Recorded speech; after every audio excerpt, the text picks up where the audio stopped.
नमस्कार दोस्तों, आप सबका स्वागत है हमारे अपने YouTube channel an online study पर, जहां पर हम करने वाले हैं आरपीएस सेकंड ग्रेड 2022 की तैयारी, जिसके अंदर हम जो फर्स्ट पेपर है जीके का, उसके पूरे सिलेबस पर लगातार वीडियो आपको देते रहेंगे, जिसके माध्यम से आप अपनी तैयारी को अच्छे तरीके से कर पाएँ।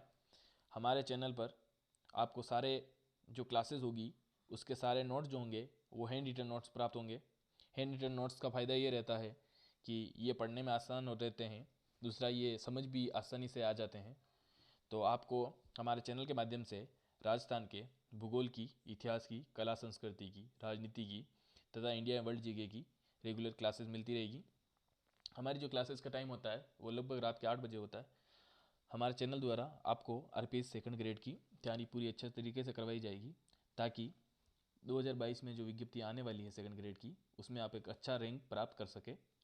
साथ ही हमारे चैनल का जो मेन टारगेट है इस आरपीएस सेकंड ग्रेड 2022 में, जो दूर दराज के जो बच्चे होते हैं वो महंगी कोचिंग अफोर्ड नहीं कर पाते, या शहरों में जाकर नहीं पढ़ पाते हैं, या उनको उचित गाइडेंस नहीं मिल पाता है, तो हमारा फुल मोटिव यही रहेगा कि उन बच्चों को हम अच्छे से पढ़ा पाए, उनको सही गाइड कर सके कि वास्तविक उनको पढ़ना क्या है। क्योंकि बुक ला के पढ़ने से सिलेक्शन लेना इतना आसान नहीं रहता है, और बुक में इतना मैटर होता है, सब हमें पढ़ने की ज़रूरत नहीं है। आरपीएससी की एक खास बात है, आरपीएससी हमेशा अपना जो सिलेबस है वो सिलेबस के अकॉर्डिंग ही पेपर बनाती है, तो हमें सिलेबस से बाहर जा कुछ पढ़ने की ज़रूरत नहीं है। आप ये मान के चले कि हमारे नोट्स में से आपको 90 से 95% क्वेश्चन एग्ज़ाम में देखने को मिल जाएंगे, क्योंकि इससे बाहर कुछ नहीं आने वाला है, ना ही आपको पढ़ने की ज़रूरत है। इसके अलावा आपको जैसा ठीक लगे आप देख लेना, बाकी हमारे हिसाब से ये इनफ मैटर है। क्योंकि ये जो हमारा जो कोर्स है जो हम आपको करवा रहे हैं, ये अभी तक के जितने पेपर लिए गए हैं आरपीएससी द्वारा, उन सबको ध्यान में रखते हुए ही बनाया गया है। उनको अच्छे से एनालिसिस किया गया है, क्या पूछा जाता है ये देखा गया है, और जितना भी इस टॉपिक पर जितने भी इम्पोर्टेंट नोट्स हो सकते हैं वो आपको सब अवेलेबल कराया जा रहा है। तो आप सब हमारे चैनल को सब्सक्राइब कर लें तथा हमारे चैनल से जुड़ जाए। अगर वीडियो पसंद आता है तो आप लाइक करें तथा अपने उन दोस्तों को भी शेयर करें जो कोचिंग नहीं अफोर्ड कर पा रहे हैं, या जिनके पास जो कोचिंग नहीं कर सकते, ताकि वो इन नोट्स के माध्यम से एक अच्छा गाइडेंस ले सके और सेकंड ग्रेड जो 2022 की विज्ञप्ति है उसमें अपना सिलेक्शन पक्का कर सके। हम आगे बढ़ते हैं। आज हमारी भूगोल की दूसरी क्लास है, जिसका नाम है राजस्थान के भौतिक प्रदेश। तो हम आज पढ़ने वाले हैं राजस्थान के भौतिक प्रदेश दोस्तों। हम देख लेते हैं राजस्थान के भौतिक प्रदेश। राजस्थान के कितने भौतिक प्रदेश है दोस्तों? तो राजस्थान के 4 भौतिक प्रदेश हैं।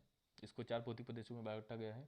उससे पहले हम बात कर लेते हैं जो भौतिक प्रदेश है वो हम आगे पढ़ने वाले विस्तार से। उससे पहले हम बात कर लेते हैं राजस्थान का आकार। तो राजस्थान का जो आकार है वो विषम कोणीय या रोम्बस या पतंगाकार आकृति का है, यानी कि इस फॉर्मेट में अपना राजस्थान है दोस्तों। उसके अलावा जो हमारा राजस्थान का जो विस्तार है, यानी कि उत्तर से दक्षिण विस्तार, उत्तर से जो दक्षिण का जो विस्तार है वो है कोणागांव से लेकर बोरकुंडा तक, तथा जो इधर का जो विस्तार है वो है कटरा गांव से लेकर सिलोन गांव तक। राजस्थान में जो उत्तर दक्षिण विस्तार है वो गंगानगर में कोणा गांव से लेकर बांसवाड़ा जिले में बोरकुंडा गांव तक है, जो कि 826 किलोमीटर है। राजस्थान का पश्चिम पूर्व विस्तार जैसलमेर के कटरा गांव से लेकर धौलपुर का जिला है सिलोन, वहाँ तक है दोस्तों, जो कि 869 किलोमीटर है। क्षेत्रफल के आधार पर जो सबसे बड़ा जिला है राजस्थान का वो जैसलमेर है, जो कि 38,401 वर्ग किलोमीटर है। सेकंड बाड़मेर है, तीसरा बीकानेर है, चौथा जोधपुर, पांचवा नागौर और चूरू। ये हमारे सभी जिले लगभग लगभग सब सारे रेगिस्तानी जिले यानी मरुस्थलीय भाग है। क्षेत्रफल के आधार पर जैसलमेर धौलपुर से लगभग 66 गुना बड़ा है। लगभग 60 करोड़ वर्ष पूर्व प्री कैम्ब्रियन युग में पृथ्वी के समस्त महाद्वीप, जो जितने भी महाद्वीप है हमारे, एशिया, यूरोप, अमेरिका, ये सारे जो महाद्वीप है वो सब एक संयुक्त रूप में पाए जाते थे, जिन्हें पेंजिया कहा गया जाता था, तथा पेंजिया के चारों ओर जल का भाग था जिसको पेंथराशा कहा जाता था। तो हमारी जितने भी महाद्वीप है अभी वो पहले एक ही कॉन्टिनेंट में पाए जाते थे, मतलब एक ही पूरा एक ही भाग था इनका, और इसके आसपास के पानी को हम पेंतराशा कहते थे। उसके बाद कुछ टाइम बाद ये जो पेंजिया था वो टुकड़ों में टूट गया और दो भाग बन गए इसके, ऊपर का बन गया अंगारा लैंड और नीचे बन गया ये जो है वो गोंडवाना लैंड, और बीच में जो पानी आ गया उसको हम बोलते हैं तैतीस सागर। राजस्थान के दो भौतिक प्रदेश जो कि मध्यवर्ती अरावली पर्वतीय प्रदेश तथा दक्षिण पूर्वी पठारी प्रदेश मूल रूप से गोंडवाना लैंड के ही भाग हैं। यानी कि जो हमारा अरावली पर्वतीय प्रदेश है तथा जो पूर्वी पठारी प्रदेश है वो गोंडवाना लैंड का ही भाग है, तथा जो हमारा उत्तर पश्चिमी मरुस्थलीय प्रदेश व पूर्वी मैदान है वो 33 सागर का भाग है। यानी कि हमारा जो मरुस्थलीय प्रदेश है, मरुस्थलीय प्रदेश तथा मैदान, ये जो है 33 सागर का भाग है। 33 सागर के सूखने के बाद जब 33 सागर सूखा तो वहाँ पे अपना क्या बन गया, रेगिस्तान, और ये पूर्वी मैदान बन गया। दोस्तों, राजस्थान को 4 भौतिक प्रदेशों में विभक्त किया गया है। पहला है मध्यवर्ती अरावली पर्वतीय प्रदेश, जिसके बारे में हम आज अच्छे से पढ़ाई विस्तार से पढ़ने वाले हैं। दूसरा है उत्तर पश्चिमी मरुस्थलीय प्रदेश, उसके बाद है दक्षिण पूर्वी पठार, और उसके बाद है पूर्वी मैदान। आज हम देखने वाले हैं हमारी पहली क्लास मध्यवर्ती अरावली पर्वतीय प्रदेश के बारे में। अरावली का शाब्दिक अर्थ है चोटियों की पंक्ति। अरावली का जो अर्थ है वो चोटियों की पंक्ति है। दोस्तों, अरावली पर्वत राजस्थान के कुल क्षेत्रफल का 9% भाग पर विस्तृत है, जहां राजस्थान की लगभग 10% जनसंख्या निवास करती है। यानी कि राजस्थान के कुल क्षेत्रफल पर उसके 9% भाग पर अरावली फैली हुई है तथा यहाँ 10% जनसंख्या निवास करती है। अरावली पर्वत विश्व की प्राचीनतम वलित पर्वत का उदाहरण है। अरावली पर्वत जो है वो सबसे पुराने जो वलित पर्वत है उसका उदाहरण है, जिसका निर्माण प्री कैम्बियन युग में हुआ था। प्री कैम्बियन युग को हम धारवाड़ काल भी कहते हैं। यह वर्तमान में अवशेष पर्वत के रूप में पाया जाता है, जिसकी औसत ऊंचाई 930 मीटर है। अरावली पर्वत राजस्थान के उत्तर पूर्व में दिल्ली में स्थित रायसीना की पहाड़ियों से प्रारंभ होकर हरियाणा व राजस्थान होते हुए राजस्थान के दक्षिण पश्चिम में गुजरात तक, पालनपुर गुजरात तक 692 किलोमीटर की लंबाई में विस्तृत है, जिसमें से 550 किलोमीटर लगभग 80% राजस्थान में पाया जाता है। यानी कि दोस्तों, अरावली पर्वत जो है वो सबसे पुराने वलित पर्वत का उदाहरण है। इसका जो निर्माण हुआ वो प्री कैम्बियन युग में हुआ है। उसके बाद जो इसकी जो औसत ऊंचाई है, अरावली की जो औसत ऊंचाई है वो 930 मीटर है। मतलब इसके जो अरावली के अंदर जो पर्वत हैं उन सब की औसत ऊंचाई ज्ञात करें तो कितनी है, 930 मीटर। ये एक इंपॉर्टेंट प्रश्न उठ के बनता है, और ये आया हुआ प्रश्न है कि राजस्थान जो अरावली की जो औसत ऊंचाई है वो कितनी है, तो 930 मीटर। उसके बाद राजस्थान में जो अरावली का भाग है, इस 930 मीटर ऊंचाई है, इसकी औसत ऊंचाई है, तथा ये कुल जो के अरावली की कितनी लंबाई है, तो 692 किलोमीटर, जिसमें से 550 तो अपने राजस्थान में पाया जाता है। ये जो अरावली अपने राजस्थान में पाई जाती है वो कुल अरावली का 80% भाग हमारे राजस्थान में ही पाया जाता है। राजस्थान में जो अरावली की शुरुआत होती है, राजस्थान में अरावली की शुरुआत झुंझुनू जिले के खेतड़ी से प्रारंभ होकर सिरोही जिले के खेड़ब्रह्मा नामक जगह तक विस्तृत है। यानी कि झुंझुनू जिले में एक जगह है खेतड़ी, वहाँ से अरावली स्टार्ट होती है, और सिरोही जिले में खेड़ब्रह्मा नामक जगह है, वहाँ तक ये फैली हुई है। मतलब वहाँ तक इसका अरावली का पूरा स्थान है। अरावली की सुदूर दक्षिणी जड़ अरब सागर में स्थित मिनकाय द्वीप तक, यानी कि जो लक्षद्वीप में है मिनकाय द्वीप, वहाँ तक विस्तृत है। अरावली पर्वत राजस्थान के दक्षिण पश्चिम में सिरोही व उदयपुर जिलों से प्रारंभ होती है। यानी कि अरावली पर्वत जो है वो अपने दक्षिण पश्चिम में उदयपुर व सिरोही जिलों से प्रारंभ होती है। अब अरावली में स्थित दर्रों की बात कर लेते हैं हम। अरावली में जो दर्रे स्थित हैं उन दर्रों को नाल कहा जाता है। यानी कि अरावली में जो हमारे दर्रे उपस्थित है उन सबका नाम है स्थानीय भाषा में, जिसका नाम है नाल। ये क्वेश्चन भी परीक्षा में आया हुआ है कि अरावली में स्थित दर्रों को किस नाम से जाना जाता है, तो नाल से। ये जो सर्वाधिक मध्य अरावली तथा दक्षिण अरावली में पाए जाते हैं। ये जो दर्रे हैं वो सबसे ज़्यादा कहाँ पाए जाते हैं, या नाल कहाँ पाई जाती है, तो मध्य अरावली तथा दक्षिण अरावली में पाई जाती है। अब हम देख लेते हैं झिल्लू में भी कुछ नाले हैं या दर्रे हैं। पाली में है देसूरी की नाल, झिलवा या पगलिया की नाल। राजसमंद में है दिवेर की नाल, कामली घाट, गोरम घाट, हल्दी घाटी, पिपली घाट, सोमेश्वर घाट, हत्यागुड़ा घाट।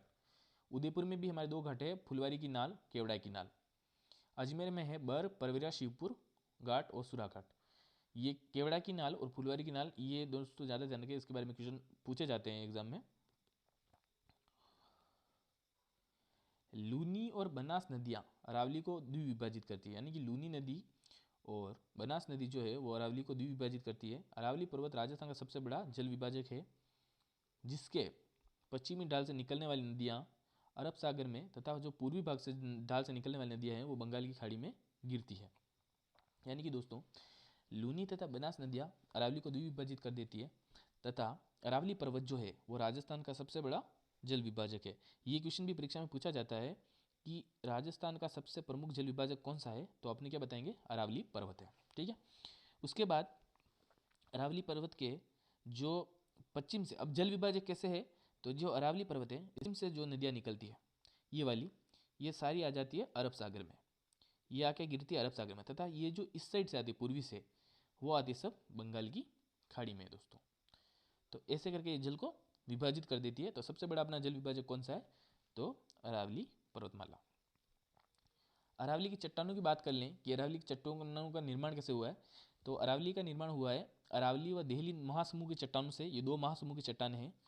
अरावली महासमूह की जो चट्टानें हैं वो कैसी है, तो वो क्वार्टजाइट तथा फाइलाइट प्रकार की है, तथा देहली महासमूह की जो चट्टानें हैं वो क्वार्टजाइट तथा शिष्ट प्रकार की है।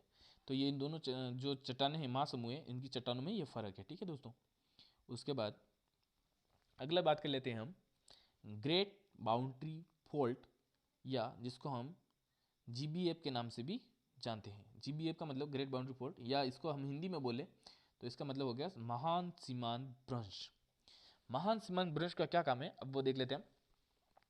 राजस्थान के दक्षिण पूर्वी भाग में जो अरावली है, राजस्थान के दक्षिण पूर्वी भाग में जो अरावली है उसको, तथा विंध्याचल से शैल समूह जो है उनको जो अलग करता है उसको हम महान सीमांत भ्रंश कहते हैं। तो जो अरावली शैल है तथा जो विंध्याचल शैल है, उन दोनों को अलग करने का काम कौन करता है, तो उन दोनों को अलग करने का काम करता है हमारा महान सीमांत भ्रंश। यह भ्रंश चंबल नदी के समांतर चित्तौड़गढ़ से लेकर कोटा बूंदी के सीमावर्ती भाग सवाई माधोपुर, करौली तथा धौलपुर जिलों से होते हुए उत्तर प्रदेश में चला जाता है। इसकी कुल लंबाई कितनी है, 800 किलोमीटर है दोस्तों। तो ये भ्रंश कहाँ से कहाँ तक फैला हुआ है, तो ये चित्तौड़गढ़ से लेकर कोटा बूंदी के जो भाग है वहाँ तथा सवाई माधोपुर, करौली, धौलपुर जिलों से होता हुआ सीधा उत्तर प्रदेश में चला जाता है दोस्तों। अरावली के प्रमुख भाग कौन से हैं, तो अरावली के प्रमुख भाग हैं उत्तरी अरावली, यानी कि अरावली को हमने 3 भागों में बांट दिया, जिसमें है उत्तरी अरावली पहला। उत्तरी अरावली को हम देख लेते हैं, ये जो है वो सांबर झील से लेकर राजस्थान हरियाणा की सीमा तक है। तो सांबर झील से लेकर राजस्थान हरियाणा की सीमा तक उत्तरी अरावली का विस्तार पाया जाता है। तो उत्तरी अरावली का जो है विस्तार वो हमने देख लिया। अब देखते हैं उत्तरी अरावली की सबसे चोटियाँ जो है, प्रमुख चोटियाँ हैं उनको देख लेते हैं हम। उत्तरी अरावली की जो सबसे ऊंची चोटी है, जो कि प्रश्न ये जो है एग्जाम में क्वेश्चन बनता है कि उत्तरी अरावली की सबसे ऊंची चोटी कौन सी है, तो रघुनाथगढ़ है वो, और उसकी लंबाई कितनी, जो ऊंचाई है वो कितनी है, 1055 मीटर है। और रघुनाथगढ़ कहाँ है, तो सीकर में है। दूसरी जो सबसे ऊंची चोटी है उत्तरी अरावली की, वो है खोह, फिर बड़वाड़ा है, फिर बबाई, बिलाली, बेराट, जयगढ़ और नाहरगढ़, जो 599 मीटर और जयपुर में उपस्थित है। उसके बाद देखते हैं हम मध्य अरावली। यह अरावली का सर्वाधिक संकीर्ण भाग है, जिसका विस्तार मुख्यतः आमेर जिले में पाया जाता है। तो ये मध्य अरावली वाला जो भाग है वो संकीर्ण भाग है, मतलब बहुत संकरा भाग है, और ये सबसे ज़्यादा कहाँ पाया जाता है, तो आमेर जिले में पाया जाता है। तथा इसकी सबसे ऊंची चोटी जो है, ऊंची पर्वत चोटी है, वो तारागढ़ है, जिसको हम बीटड़ी की पहाड़ी के नाम से भी जानते हैं। तारागढ़ को बीटड़ी की पहाड़ी के नाम से, जो कि 873 मीटर ऊंची है। ये दोनों अजमेर में ही है। और सबसे बड़ी बात कि तारागढ़ को और किस नाम से जाना जाता है, तो बीटड़ी की पहाड़ी के नाम से जाना जाता है। उसके बाद दूसरी जो ऊंची चोटी है वो है नाग पहाड़, जहाँ से लूनी नदी निकलती है। तो जिसकी जो ऊंचाई है वो 795 मीटर है। तो मध्य अरावली की 2 प्रमुख पहाड़ियाँ अपन को याद रखनी है। एक है तारागढ़, जिसको बीटड़ी की पहाड़ी के नाम से जाना जाता है, और दूसरी है नाग पहाड़, जहाँ से लूनी नदी निकलती है। उसके बाद दोस्तों बात करते हैं हम अगला दक्षिण अरावली की। तो दक्षिण अरावली जो है, यह अरावली का सर्वाधिक विस्तृत एवं सबसे ऊंचा भाग है। यानी कि अरावली में जो अपनी अरावली पर्वतमाला है उसमें सबसे जो ज़्यादा फैला हुआ भाग जो है विस्तृत, वो दक्षिण अरावली है। और दक्षिण अरावली के बारे में हमने क्या पढ़ा कि यहाँ पे सबसे बड़े बड़े जो दर्रे हैं वो भी यहीं पाए जाते हैं। तो सबसे ऊंचे भाग भी यही है। दक्षिण अरावली में जो सबसे प्रमुख चोटी है अपनी, सबसे इंपॉर्टेंट, वो है गुरु शिखर। गुरु शिखर सबसे ऊंची चोटी है, दक्षिण अरावली की नहीं, ये अरावली की भी सबसे ऊंची चोटी है, जो मतलब अपने यहाँ है राजस्थान में। और उसके बाद गुरु शिखर की जो ऊंचाई है वो कितनी है, तो 1722 मीटर है। ये माउंट आबू सिरोही में उपस्थित है दोस्तों।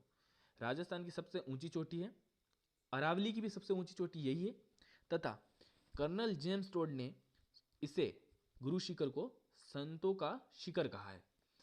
तो ये क्वेश्चन बनता है हमारे एग्जाम में कि कर्नल जेम्स टोड ने संतों का शिखर किसे कहा गया है, तो गुरु शिखर को। गुरु शिखर को संतों का शिखर किसने कहा है, तो कर्नल जेम्स टोड ने। यह भारत के उत्तर में हिमालय से लेकर दक्षिण में नीलगिरी की पहाड़ियों तक मध्यवर्ती भारत की सबसे ऊंची चोटी है। तो सबसे ऊंची चोटी है अपने ये वाली, जो गुरु शिखर के नाम से है। उसके अलावा जो सेकंड हमारी जो चोटी है इसकी, तो ये है हमारी शेर, जो कि 1597 मीटर है, ये सिरोही है। और राजस्थान की सेकंड सबसे ऊंची चोटी है शेर। तो फर्स्ट हो गई हमारी गुरु शिखर, और दूसरी होगी शेर, फिर देलवाड़ा है, जरगा और अचलगढ़, ये सब पहाड़ियाँ हैं सिरोही में, उदयपुर सिरोही की पहाड़ियाँ हैं सारी। उसके बाद हम देखते हैं कि अरावली की जो पहाड़ियाँ, उस पर कृषि कौन सी की जाती है, तो अरावली के दक्षिण ढालों पर मक्का की कृषि की जाती है। तो अगर ये क्वेश्चन आता है कि अरावली पर कौन सी कृषि की जाती है दक्षिण ढालों पर, तो मक्का की कृषि की जाती है। कौन सी फसल बोई जाती है, तो मक्का की फसल बोई जाती है। अरावली का जो सर्वाधिक विस्तार है वो उदयपुर जिले तथा न्यूनतम विस्तार अजमेर जिले में पाया जाता है। यानी कि सबसे ज़्यादा जो अरावली फैली हुई है वो कौन से जिले में फैली हुई है, उदयपुर में, और सबसे कम कहाँ है, अजमेर में। ठीक है दोस्तों, मेरवाड़ा की पहाड़ियाँ अपना नेक्स्ट टॉपिक देगा, मेरवाड़ा की पहाड़ियाँ। अब मेरवाड़ा की पहाड़ियाँ हैं, तो मेरवाड़ा की पहाड़ियों का सबसे मेन काम क्या है, सबसे इंपॉर्टेंट चीज़ तो बनती है काम क्या है इसका। तो ये क्या करती है, हमारा जो मारवाड़ का मैदान है, मारवाड़ इलाके का जो मैदान है उसको, तथा मेवाड़ में जो पठार है, मेवाड़ का पठार, उसको अलग करने का काम करती है। तो मेरवाड़ा की पहाड़ियों का मुख्य काम ही यही है कि मारवाड़ के जो मैदान है उसको, और मेवाड़ का जो उबड़ खाबड़ पठार होता है अपना, उसको अलग अलग रखने का काम करती है। अजमेर जिले में टोडगढ़ के समीप अजमेर, पाली तथा राजसमंद जिलों को विस्तृत पहाड़ियाँ, इन जिलों में विस्तृत पहाड़ियाँ हैं जो मारवाड़ के मैदान तथा मेवाड़ के पठार को अलग अलग करने का काम करती है, मेरवाड़ा की पहाड़ियाँ कहलाती हैं।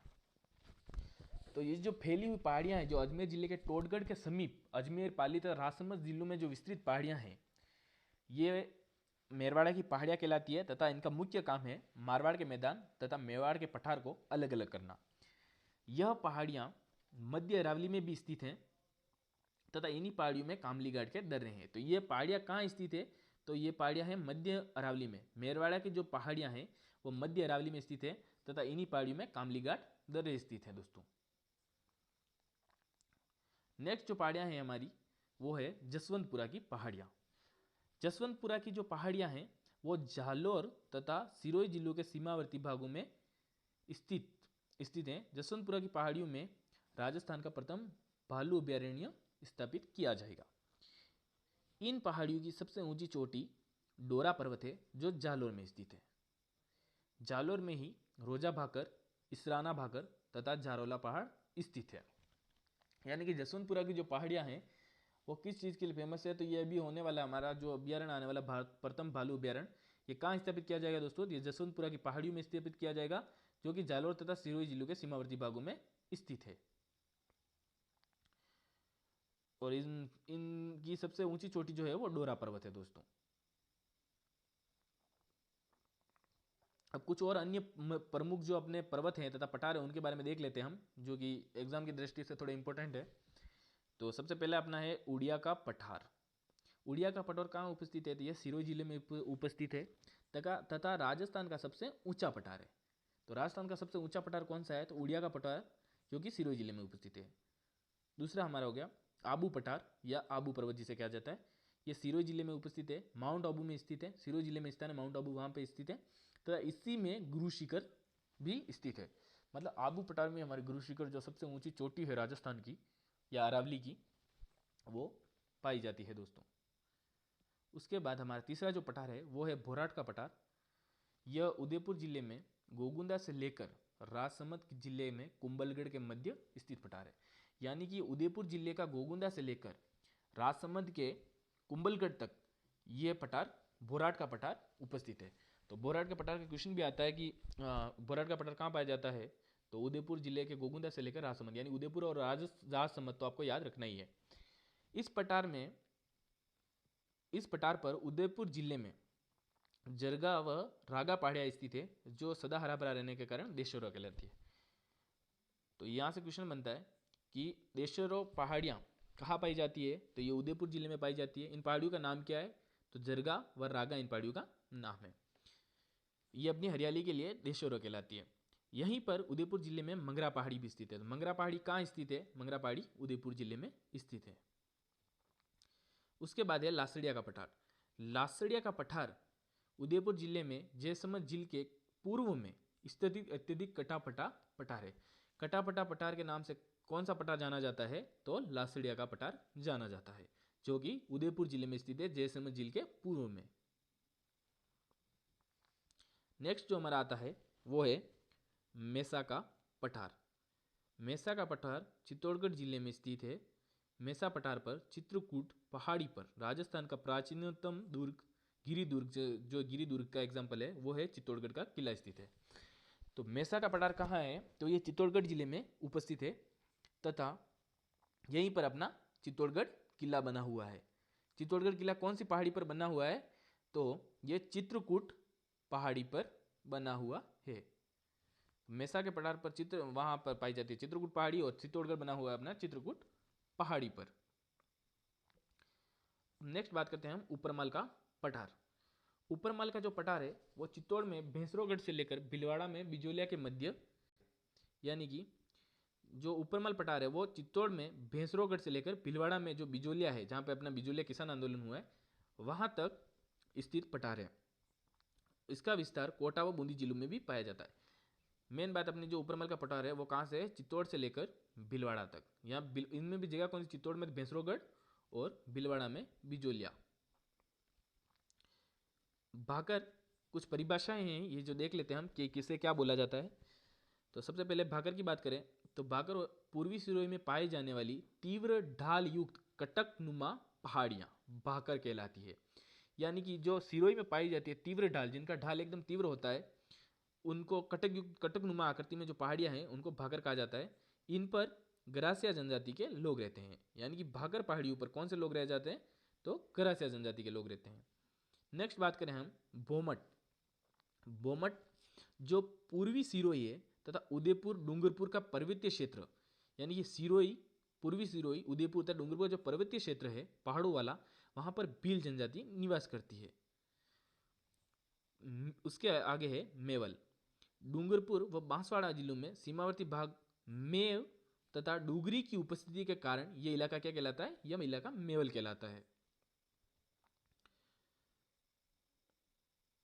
उसके बाद है गिरवा।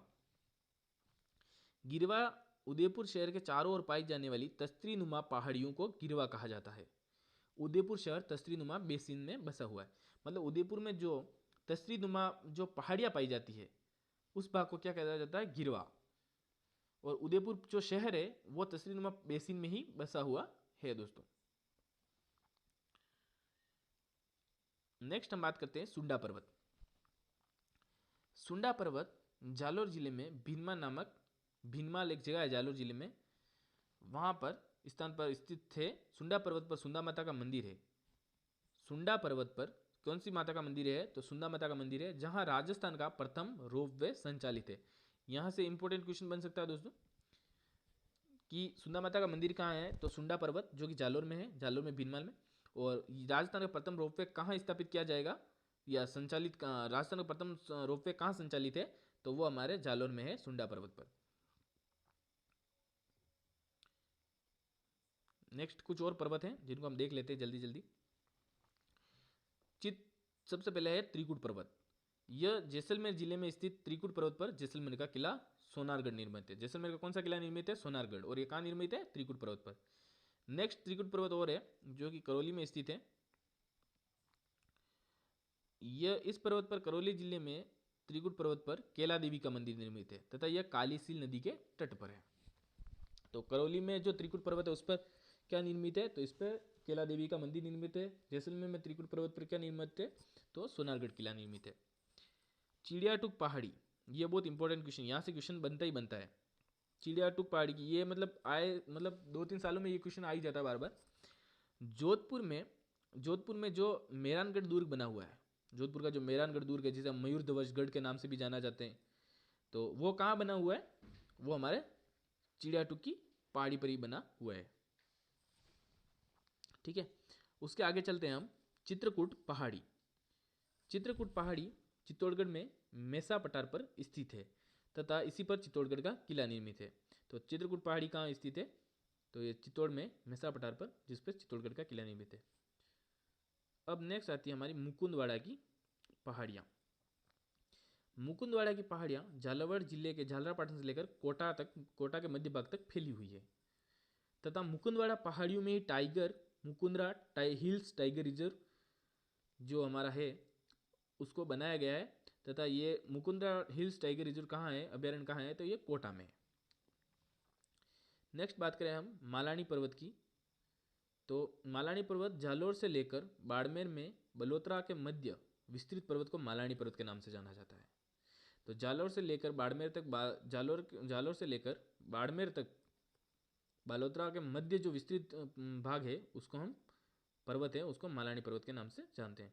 अब 56 की पहाड़ियाँ व नाकोड़ा पर्वत। 56 की पहाड़ियाँ यानी बाड़मेर में जो सिवाना ग्रेनाइट क्षेत्र में पाई जाने वाली गोलाकार पहाड़ियाँ संख्या में 56 होने के कारण क्या कहलाती है, 56 की पहाड़ियाँ कहलाती है। यानी कि जो बाड़मेर के सिवाना ग्रेनाइट क्षेत्र में जो इलाका है जहाँ पे गोलाकार पहाड़ियाँ हैं, जो पहाड़ियाँ गोलाकार है तथा इनके ये कितनी है, कुल मिला के 56 है, इसलिए इनको 56 की पहाड़ियाँ कहा जाता है। यहीं पर नाकोड़ा पर्वत स्थित है, यहीं पर नाकोड़ा पर्वत स्थित है जो जहाँ जैन धर्म के 23वें तीर्थकर पार्श्वनाथ जी का मंदिर निर्मित है। इसे मेवानगर का जैन तीर्थ कहा जाता है। तो इन जैनों के जो 23वें तीर्थकर थे वो कौन थे, तो वो पार्श्वनाथ जी थे। इनका मंदिर कहाँ निर्मित है, तो नाकोड़ा पर्वत में निर्मित है तथा इसे मेवानगर का जैन तीर्थ कहा जाता है। तो मेवानगर का जैन तीर्थ किसे कहा जाता है, तो पार्श्वनाथ जी के मंदिर को, जो कि 23वें तीर्थकर थे जैनों के। उसके बाद Jalore granite, Siwana granite, Erinpura granite तथा मालानी शेल समूह से संबंधित है। इस शेल में समूह में अधिकांश आग्नेय चट्टानें हैं। तो ये सारी चट्टानें कौन से प्रकार की है, आग्नेय चट्टानों प्रकार की है। तो हमने देख लिया 56 जो गोलाकार पहाड़ियाँ हैं उनके कारण इनका नाम 56 की पहाड़ियाँ बन गया। उसके बाद यहाँ नाकोड़ा पर्वत स्थित है जहाँ पे जैनों के 23वें तीर्थकर थे पार्श्वनाथ जी का मंदिर है। उसके अलावा जैनों का जो मेवानगर का मेवानगर का जो जैन तीर्थ कहा जाता है वो किसे कहा जाता है, वो पार्श्वनाथ जी के मंदिर को कहा जाता है। तथा जालोर ग्रेनाइट क्षेत्र तथा जो सिवाना ग्रेनाइट क्षेत्र है तथा एरिनपुरा ग्रेनाइट क्षेत्र है वो सारा कौन सी चट्टानों से बना हुआ क्षेत्र है, तो वो हमारा आग्नेय चट्टानों से निर्मित है या आग्नेय चट्टानों का उदाहरण है दोस्तों। नेक्स्ट हम देखेंगे रामगढ़ की पहाड़ी या रामगढ़ पहाड़ी। बारां जिले में स्थित है। यह अर्धचंद्राकार पहाड़ी है तथा रामगढ़ पहाड़ी के नाम से जानी जाती है। इस पहाड़ी के मध्य एक उल्का झील है। तो बारां जिले में एक पहाड़ी है जो कि अर्धचंद्राकार पहाड़ी के आकार की है, तो और यहाँ पे उल्का झील स्थित है, इसे रामगढ़ की पहाड़ी कहा जाता है। उसके बाद है हमारा हर्ष पर्वत। यह सीकर में उपस्थित है तथा हर्षनाथ मंदिर यहाँ पे बना हुआ है। हर्षनाथ जी का मंदिर हर्ष पर्वत पर सीकर में उपस्थित है, जिस पर हर्षनाथ जी का मंदिर बना हुआ है तथा इसके समीप ही जीण माता का मंदिर है दोस्तों। उसके बाद है खंडेला की पहाड़ियाँ। यह सीकर में उपस्थित है तथा यहाँ से कातली नदी का उद्गम होता है। खंडेला की जो पहाड़ियाँ हैं वहीं से हमारी कातली नदी निकलती है दोस्तों। उसके बाद मालाखेत पहाड़ी है जो सीकर में उपस्थित है। आड़ावाल पर्वत बूंदी में उपस्थित है। बीजासन पर्वत भीलवाड़ा में उपस्थित है तथा उदयनाथ की पहाड़ी अलवर में है जहाँ से रूपा रेल नदी निकलती है। तो ये आज हमने पूरा देख लिया राजस्थान के भौतिक जो प्रदेश है उसमें से पहला पार्ट जो अरावली का है। तो अरावली के 3 भाग देख लिए हमने, और ये अगली जो क्लास होगी हम भौतिक प्रदेश का सेकंड पार्ट जो हमारा है मरुस्थलीय प्रदेश वाला जो भाग है मरुस्थल का, उसके बारे में हम अध्ययन करेंगे। तो उसके बाद आपको वीडियो आज का जो वीडियो है वो हमारा यहीं पे पूर्ण होता है। धन्यवाद दोस्तों।